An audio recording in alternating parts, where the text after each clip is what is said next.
नमस्कार दोस्तों। इस वीडियो में अपन मॉडल टेस्ट पेपर की चर्चा करेंगे।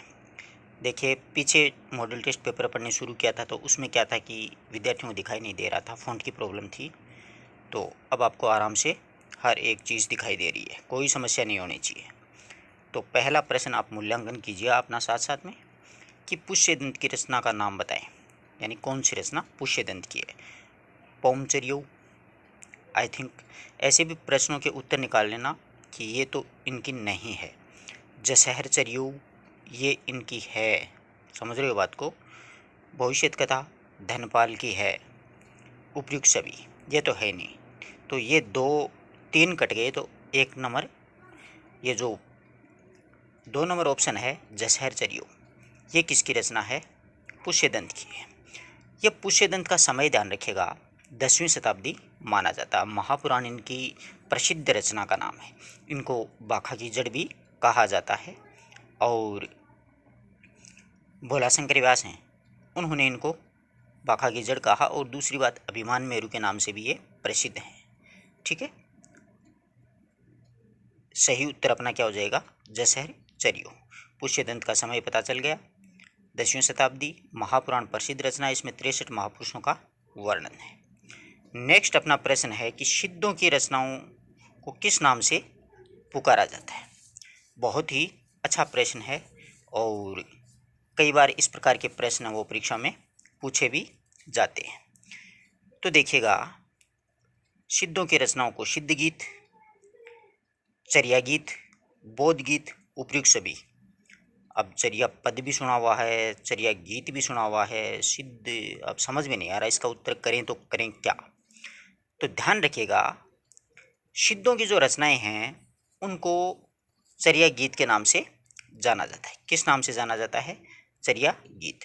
एक्चुअल में चर्या पद जो है वो सबरप्पा की रचना है। और प्रथम कवि जो हिंदी के हैं वो सरहपाद सिद्ध ही माने जाते हैं, जिनको राहुल संस्कृतैन के द्वारा हिंदी का प्रथम कवि होने का गौरव प्राप्त है। और ये सहजयान के प्रवर्तक भी माने जाते हैं। नेक्स्ट अपना प्रश्न है, तिलक मंजरी किसकी रचना है? अब समस्या हो गई। रामपाल की, धनपाल की, कृष्णपाल की, या फिर नाबादास की। बढ़िया वाला तुक्का मारने का मन कर रहा। अब तो कौन सा होना चाहिए, सोच भी नहीं सकते कौन सा होना चाहिए। अधिकांश तो यहाँ यार नाबादास की हो सकती है, छोड़ो। परंतु जहाँ तक आप अनुमान नहीं लगा सकते किसी प्रश्न का परीक्षा में, तो तुक्का मत मारना, 100% गलत होगा। अगर आपको पता है कि इसकी नहीं है, इसकी नहीं है, इन दोनों में कंफ्यूज चल रहा है आपको, तब आप तुक्का लगा सकते हो। क्योंकि 50-50 में रिस्क लेना भी ज़रूरी है, एग्जाम का टाइम है। इसलिए ये रचना किसकी है? धनपाल की रचना मानी जाती है। ध्यान रखना, धनपाल ने भविष्य कथा लिखी थी ना, जिस भविष्य कथा को पाश्चात्य विद्वान हैं एक विटिज महोदय, उन्होंने रोमांटिक महाकाव्य कह करके पुकारा है। तो उन्हीं के ये तिलक मंजरी। नेक्स्ट अपना प्रश्न है कि वीर गाथा काल की रचनाओं में वीर रस के साथ में कौन से रस का प्रयोग किया गया है? वीर रस के साथ में कौन से रस का प्रयोग किया गया है? तो ध्यान रखना, वीर के साथ में श्रृंगार रस का है प्रयोग है वो किया गया है। ठीक है, भक्ति, हास्य, शांति, इनका कोई संबंध नहीं है। वीर के साथ में श्रृंगार रहेगा। वीर काव्य के बारे में कौन सा कथन गलत है? एक तो सबसे बड़ी बात अपनी ये ध्यान में रखनी है कि अपन को गलत है या नहीं है, इन दो शब्दों का ध्यान रखना है। तो युद्धों का वर्णन है वीरगाथा काल में, वीर रस के साथ श्रृंगार रस का प्रयोग है, वर्णन मिलेगा। भाषा ओजपूर्ण मिलेगी वीर रस होगा तो, पूर्णतः प्रामाणिक माने जाते हैं, ये सर्वथा गलत है। ये बिल्कुल ही प्रामाणिक नहीं माने जाते हैं। ये इनकी प्रामाणिकता पर ही संदेह है। सबसे बड़ी बात यही है, ये ना तो ऐतिहासिक रचनाएं हैं, ना ही प्रामाणिक है। ठीक है, नेक्स्ट प्रश्न देखिएगा, संस्कृत साहित्य में जो स्थान जयदेव का है, हिंदी में वही स्थान किस कवि का होना चाहिए?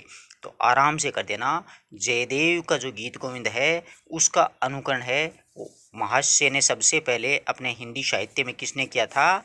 विद्यापति के द्वारा किया गया था। तो आराम से कर लोगे, विद्यापति इसका सही जवाब होगा। दलपति विजय जगनी की चैतन्य का ये कोई मतलब ही नहीं है। आदिकाल में निम्नलिखित में से कौन सी रचना त्रिहुत के राजा शिव सिंह के आश्रय में लिखी गई थी? देख रहे हो, आदिकाल में कौन सी रचना त्रिहुत के शासक की प्रशंसा में लिखी गई है? तो ये विद्यापति की रचना है। विद्यापति त्रिहुत के राजा शिव सिंह और कीर्ति सिंह की वीरता का वर्णन इन्होंने किया था। तो आराम से निकाल लेना। कीर्तिलता एकमात्र, यहाँ पर कीर्तिपता का हो आ जाती है ऑप्शन में तो समस्या हो जाती है विद्यार्थियों को। ध्यान रखना, शिव सिंह के जो आश्रय में है ना, वो कीर्तिलता लिखी गई है और कीर्तिपता का है, उसमें कीर्ति सिंह जो राजा हैं उनकी वीरता का गुणगान बखान किया गया है। खुम्मान रासो में बताइए, खुम्मान रासो में क्या है मतलब? शिव सिंह की वीरता का वर्णन है, चित्तौड़ की खुम्मान की, पृथ्वीराज की यश गाथा का और आला और उदल की वीर गाथा का। तो खुम्मान रासो आप सभी को पता होगा। खुम्मान रासो किसके द्वारा लिखा गया है? दलपति विजय के द्वारा लिखा गया है।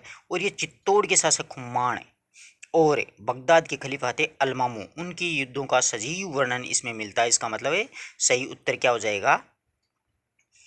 2 नंबर ऑप्शन है सही जवाब हो जाएगा।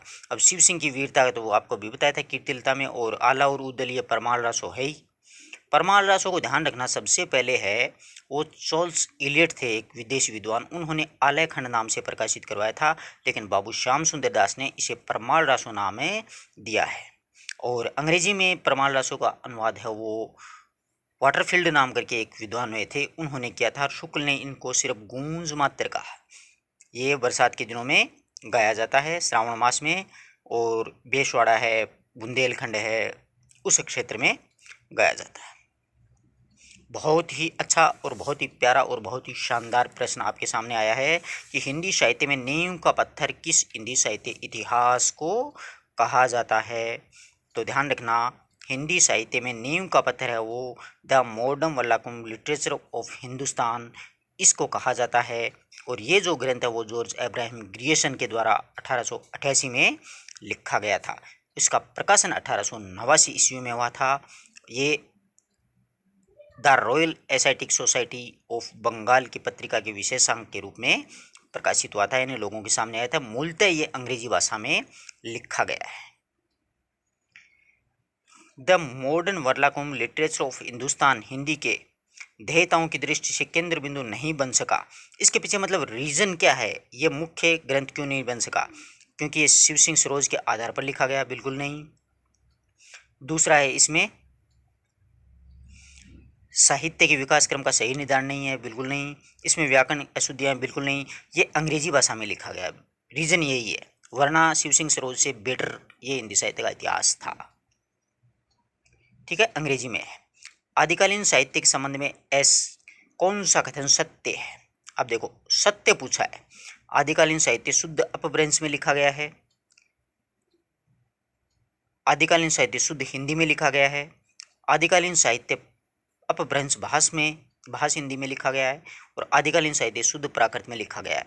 अब ठीक से और अच्छे से अगर इस चीज़ का आपको पता हो तो ही आप ऐसे प्रश्नों के हाथ डालना, अन्यथा क्या हो जाएगा? अपना प्रश्न है वो गलत हो जाएगा। इस बात का खास तौर से आप लोग ध्यान रखें। इसमें 3 नंबर ऑप्शन बिल्कुल करेक्ट होगा, क्योंकि आदिकालीन साहित्य वो प्राकृत में, अपभ्रंश में, हिंदी में, ऐसे मतलब प्राकृत भाष हिंदी में लिखा गया है। तो प्राकृत भाष अपभ्रंश को ही कहा था, किसने कहा था? आचार्य रामचंद्र शुक्ल के द्वारा कहा गया था। सिद्ध साहित्य के संदर्भ में कौन सा कथन असत्य है? सिद्ध साहित्य के संबंध में कौन सा कथन है वो अपन को असत्य पूछा है। तो देखिए, सिद्ध साहित्य 2 को चर्या पदों में है, सही है। दूसरा है अपना सिद्ध साहित्य की भाषा पिंगल है। शरपद सिद्ध साहित्य के आदि कवि हैं। सिद्ध साहित्य में सहज साधना का प्राधान्य है। तो आराम से शायद पकड़ लोगी इस चीज़ को। तो पिंगल में नहीं है ये, पिंगल में तो ये रासो साहित्य ना वही लिखे गए हैं, जैसे पृथ्वीराज रासो है, परमाल रासो है, ये वाले रासो हैं वो पिंगल शैली में लिखे गए हैं। डिंगल और पिंगल 2 शैलियाँ हुआ करती हैं आदिकाल की। ठीक है, अब डिंगल और पिंगल क्या होती हैं, इसका अगर थोड़ा सा चर्चा करूं तो बताऊं। देखिए, डिंगल वो होती है जिसमें अपभ्रंश और राजस्थानी भाषा के शब्द मिले हुए होते हैं, जो सुनने में कर्कश होती है, कठोर शब्दावली होती है। और पिंगल में अपभ्रंश और ब्रज भाषा का समन्वय होता है, वो सुनने में कोमलकांत पदावली होती है। ये दो शैलियाँ हैं। अब अगला प्रश्न ये आ गया कि डिंगल का सबसे पहले प्रयोग कहाँ पर देखने को अपने को मिलता है, यानी इसका लिखित साक्ष्य कहाँ पर मिलता है। एक राजा बांकीदास कृत कुकविवती सी और ज्योतिषवर ठाकुर के वर्णत ना करे, अब्दुल रहमान संदेश रासक, कुशल लाभ के डोलाव। ये राजा नहीं है, ये बांकीदास थे, जोधपुर राजा के मतलब आश्रित कवि हुआ करते थे बांकीदास जी। उनकी कुकविवती सी एक रचना है, उसमें सबसे पहले अपन को डिंगल शैली का पता चलता है कि ये डिंगल और पिंगल भी दो शैलियाँ होती हैं। तो सबसे पहले कहाँ पर मिलता है, बांकीदास कृत कुकविवती सी में।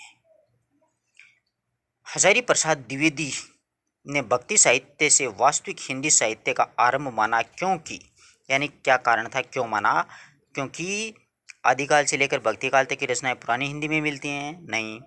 आदिकाल हिंदी उलटवासी शैली का दुर्व्यवहार है, नहीं हुआ इसमें। तो पुरानी हिंदी ब्राह्मणों के कर्मकांडों और वर्णाश्रम व्यवस्था का तीव्र प्रहार किया है, प्रहार नहीं प्रचार किया था उन्होंने। तो प्राकृत भाषा हिंदी भक्ति काल तक आते आते काव्य भाषा के रूप में स्थापित हो जाती है और हिंदी का स्वरूप स्पष्ट माना जाता बाद में होता है, यानी भक्ति काल में हिंदी का स्वरूप स्पष्ट होता है। तो 4 नंबर ऑप्शन इसमें क्या हो जाएगा, बिल्कुल सही हो जाएगा। यहाँ पर वो नियम भी लागू होता है कि जो ऑप्शन सबसे बड़ा होगा वो ही सही होगा।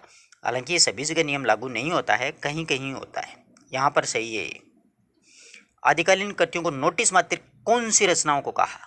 कितना शानदार प्रश्न बनाया गया है कि आदिकाल की कौन सी जो रचनाएं हैं उनको मात्र और मात्र क्या कह करके पुकार दिया कि ये तो मात्र और मात्र क्या हैं, नोटिस हैं, इनके अलावा इसमें कोई आना जानी नहीं है। और ये बात है वो किसके द्वारा कही गई थी, शुक्ल के द्वारा। अभी कीर्तिलता पदावली ये तो हो ही नहीं सकता, चैमेक जस चंद्रिका और कीर्ति पताका, कीर्तिलता खुमान रासो और पृथ्वीराज रासो परमाल रासो। तो आई थिंक आपको पता होना चाहिए, इस चीज़ का पता होगा भी। जयचंद्र प्रकाश और जयमेक जस चंद्रिका है ना, ये जयचंद्र प्रकाश तो भट्ट केदार ने लिखी थी और जयचंद जस चंद्रिका जो है वो मधुकर कवि के द्वारा लिखी गई थी। इसका कहीं पर भी प्रमाण नहीं मिलता, बल्कि दयालदास सिंडाइज के द्वारा रचित एक राठौड़ा की ख्यात एक रचना है, उसमें इनका नाम आता है इन रचनाओं का। इसलिए दयालदास के जो राठौड़ा की ख्यात जो रचना है दयालदास सिंडाइज के द्वारा लिखी गई, उन्हीं के आधार पर आचार्य शुक्ल ने ये अनुमान लगाया था कि ये मतलब 2 रचनाएं और भी आदिकाल में आती है, तो ये मतलब नोटिस मात्र ही मानी गई है। आगे बात समझ में। नेक्स्ट देखिएगा, किस साहित्य इतिहास को आधुनिक साहित्यिक संपत्ति का बीजक कहा गया है, यानी कौन सा साहित्य का इतिहास है जिसको आधुनिक हिंदी साहित्य संपत्ति का बीजक। हिंदी साहित्य का संक्षिप्त इतिहास नामनरेश त्रिपाठी, आधुनिक हिंदी साहित्य का विकास, हिंदी साहित्यिक संवेदना का विकास, हिंदी पुस्तक साहित्य मता प्रसाद गुप्त। तो आई थिंक 4 नंबर ऑप्शन इसमें क्या हो जाएगा, सही हो जाएगा कि हिंदी पुस्तक साहित्य मता प्रसाद गुप्त के द्वारा लिखी गई जो आधुनिक साहित्य संपत्ति का बीजक मानी जाती है। अच्छा प्रश्न है, व्याख्याता में ऐसे कथन पूछ लेते हैं। आचार्य शुक्ल के अनुसार कौन सी रचनाएं साहित्य कोटि में नहीं आती हैं। बहुत शानदार प्रश्न है, कौन सी रचनाओं साहित्य कोटि में वो नहीं मानते हैं। भट्ट केदार और नृपतिनालय की, सिद्धों और योगियों की, जगनिक की, विद्यापति और खुसरो की। ध्यान रखिएगा, आचार्य शुक्ल हैं, उन्होंने सिद्धनाथ योगी और ये जो जैन साहित्य है इनको मात्र आचार्य शुक्ल ने क्या कह करके पुकार लिया था, ये मात्र एक सांप्रदायिक शिक्षा मात्र कह करके इनको आचार्य शुक्ल ने पुकारा था। बोले ये कोई रचनाएं नहीं हैं, बल्कि ये तो धर्म की शिक्षा देने के लिए फुटकर रचनाएं हैं। परंतु हजारी प्रसाद द्विवेदी ने परेशान कर करके इनको हिंदी साहित्य के इतिहास में डलवा दिया। आगे देखिएगा, हिंदी साहित्य इतिहास का प्रस्थान बिंदु। शानदार प्रश्न है, व्याख्याता भर्ती के लायक प्रश्न है। हिंदी साहित्य इतिहास का प्रस्थान बिंदु किसको कहा जाता है। हिंदी साहित्य का प्रस्थान बिंदु है वो मॉडर्न वल्लभन लिटरेचर ऑफ हिंदुस्तान, मिश्र बंधु विनोद, शिव सिंह सरोज। हिंदी साहित्य का इतिहास, तो शिव सिंह सरोज जो रचना है उनको हिंदी साहित्य का प्रस्थान बिंदु, यानी हिंदी में ये रचना पहली रचना लिखी गई थी, इसी कारण इसको हिंदी साहित्य का प्रस्थान बिंदु के नाम से जानते हैं।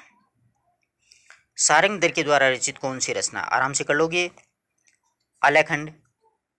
अब देखो ऐसी रचना ऐसे निकाला, परमाल रासो जो है जैसे जैसे जगनिक है, बिसलदेव रासो, नरपति नालय है, पृथ्वीराज रासो, चंद बदाई है, हमीर रासो, सारंगधर। निकल गई ना, याद नहीं थी फिर भी ये उत्तर निकल गया आपने।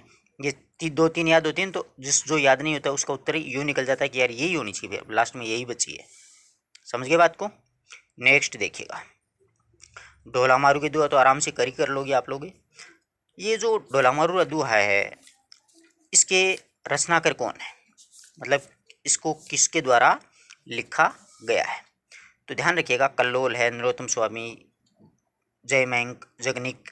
तो आराम से कर लो कि ये कल्लोल के द्वारा लिखी गई है। ढोला मारू दुआ रचना में एक बार पूछ लेता कि ढोला की उम्र कितनी है, ध्यान रखना 3 साल है, वो मारवाणी की 1.5 साल है। और इसका जो संपादन है वैसे राम सिंह है, सूर्यकांत पारिक और नरोत्तम स्वामी के द्वारा इसका संपादन है किया गया है और ये डिंगल शैली में लिखी गई है। जयपुर के कछुआ वंश के राजा थे नल, उनका बेटा था ढोला, और पुंगड़ बीकानेर की एक राजकुमारी थी मारवाणी, और एक सहनायिका थी मालवणी जो मालवा की रहती थी। ठीक है ना। ये है ढोला मारुआ दोहा, बहुत ही शानदार श्रृंगार रस में लिखी गई रचना है। विद्यापति रचित मैथिली भाषा का विख्यात ग्रंथ तो पदावली है, आप सभी को आराम से पता होगा। इसी कारण से मैथिली कोकिला के नाम से भी विद्यापति को जाना जाता है। अभिनव जयदेव महाराज शिव सिंह ने कहा था, जातीय कवि एरूप का कवि बच्चन सिंह ने कहा था, पंचानन इनको हरिप्रसाद सक्सेना ने कहा था, दशावधान दिल्ली अधिपति के द्वारा इनको पंचोदय उपासक की पदवी भी दी गई थी, यानी 16 उपाधियों से नवाजा गया था विद्यापति को। और श्रृंगार रस का कवि मानने वाले जैसे आचार्य शुक्ल हैं, राम कुमार वर्मा हैं, रामवृक्ष बेनीपुरी हैं, हरप्रसाद शास्त्री हैं, सुभद्रा जहाँ हैं, इनके द्वारा इनको श्रृंगारिक कवि माना है।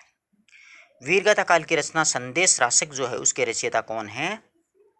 संदेश रासक के रचयिता आप आराम से कर दोगे कौन है, अब्दुल रहमान। किसके द्वारा लिखी गई थी संदेश रासक, अब्दुल रहमान के द्वारा लिखी गई थी। ठीक है।